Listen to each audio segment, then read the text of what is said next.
नमस्कार। इन खबर में आपका स्वागत है। मुकेश अंबानी के घर एंटीलिया के बाहर विस्फोटकों से भरी मिली कार और मनसुख हिरेन की हत्या, दोनों मामले में दो बड़े खुलासे हुए हैं। पहली बात कि जिलेटिन छड़ आई कहां से, तो इसको लेकर के अभी तक जो जांच पड़ताल हुई है उसमें एनआईए इस तह तक पहुंच चुकी है कि नागपुर सोलर इंडस्ट्री जो है वहां से ये छड़ें लाई गई थी। 20 जो छड़ें हैं, बस ये सुनिश्चित करना बाकी है कि ये जो छड़ें होती है ये एक बॉक्स में जो है पैक होती है और उसका एक क्यूआर कोड होता है। अभी तक वो बॉक्स और क्यूआर कोड नहीं मिला है। उससे एकदम सुनिश्चित हो जाएगा कि इसी इंडस्ट्री से, इसी कंपनी से वो छड़ें गई थी या किसी और के यहाँ से ये ली गई थी, उस कंपनी की छड़ें थी, किसी और से उठाई गई थी। तो जैसे ही उस क्यूआर कोड की तलाश और बॉक्स की तलाश पूरी हो जाएगी, ये सुनिश्चित हो जाएगी कि यहीं से ये गई। पहली बात। दूसरी बात, ये बात पता चली है कि हाँ, जिलेटिन स्टिक्स की व्यवस्था भी सचिन वाजे ने ही की थी, यानी कि वही वहां से लेकर के आया था। एक बात पहले ये आ चुकी है कि जिलेटिन स्टिक्स जो है पहले किसी और गाड़ी में लाई गई थी और फिर स्कॉर्पियो में ट्रांसफर की गई थी। तो वो ये कड़ी से कड़ी जुड़ती हुई सी दिख रही है। अब बात मनसुख हिरेन की हत्या की।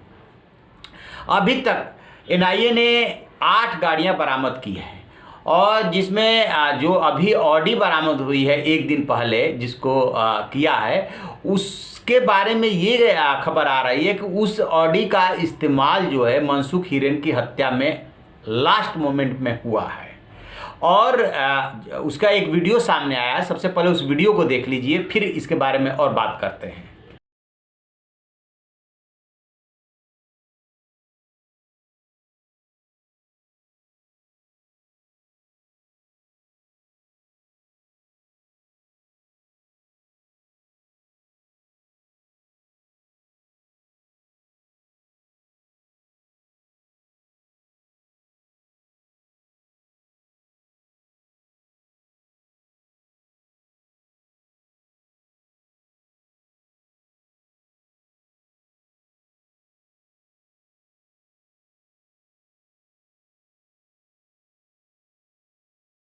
तो जैसा कि आपने वीडियो में देखा, टोल नाकों से जितने भी पॉइंट्स हैं ऐसे, वहाँ से फुटेज निकाल करके देखा जा रहा है। इस ऑडी में ये सचिन वाजे और विनायक शिंदे जो दूसरा बर्खास्त पुलिसकर्मी है, ये दोनों देखे गए हैं। और जहाँ पे मनसुख हिरेन को बुलाया गया था, माना ये जा रहा है कि इस गाड़ी का इस्तेमाल हुआ। तो अब ये इसकी बरामदगी हो गई। एटीएस ने भी इसी दिशा में काम किया था और जब एनआईए को हैंड ओवर किया था तो उसमें एक ऑडी की बात आई थी और अब वो ऑडी कल बरामद हो गई है। लिहाजा ये सुनिश्चित कर रही है एनआईए कि क्या ये दोनों साथ में थे, ये उसी समय का जहाँ से ये टोल नाकों से गुजरे वहाँ का फुटेज निकाल करके उसका मिलान कर रही है, ताकि ये सुनिश्चित किया जा सके कि हाँ, उस दिन इस गाड़ी का इस्तेमाल किया गया था। क्योंकि आपको एक बात बता दें, जितने भी ऐसे सेंसेशनल आपराधिक केस होते हैं, सेंसेशनल न भी हो तो भी आपको कड़ी से कड़ी जोड़ना होता है, क्योंकि अदालत में साबित करना पड़ता है कि इन्होंने हत्या की, ऐसे मनसुख हिरेन को बुलाया गया, इस गाड़ी का इस्तेमाल हुआ, देखिए हमने ये रिकवरी की है। जब तक कड़ी से कड़ी नहीं जोड़ते हैं तब तक केस जो है कमजोर रहता है। वही कोशिश कर रही है एनआईए और ऑडी की बरामदगी बहुत कुछ बता जाएगी। अब एनआईए को 2 चीज़ों की और तलाश है। एक जो वो मिस्ट्री वीमन है जो नोट गिनने की मशीन होटल ट्राइडेंट में दे गई थी, उसकी तलाश है।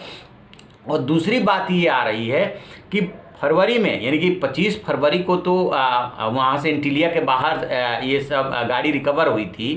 प्लानिंग ओरिजिनल कंपनी, तो वो बताया जा रहा है कि फरवरी के फर्स्ट वीक में एक मीटिंग इन लोगों की हुई थी और उसमें 2 पुलिस के बड़े अधिकारी थे, उसमें से एक रिटायर्ड अधिकारी है और वहाँ पे साजिश रची गई थी। तो वो कौन कौन से पुलिस अफसर हैं, कौन इसका मास्टरमाइंड है, ये भी जो है एनआईए पता करके कड़ी से कड़ी जोड़ने की कोशिश कर रही है। जैसे इसको लेकर अपडेट मिलेगा हम आपसे साझा करेंगे। आप रहिए ना बेखबर, देखते रहिए इन खबर। इन खबर चैनल को सब्सक्राइब करें।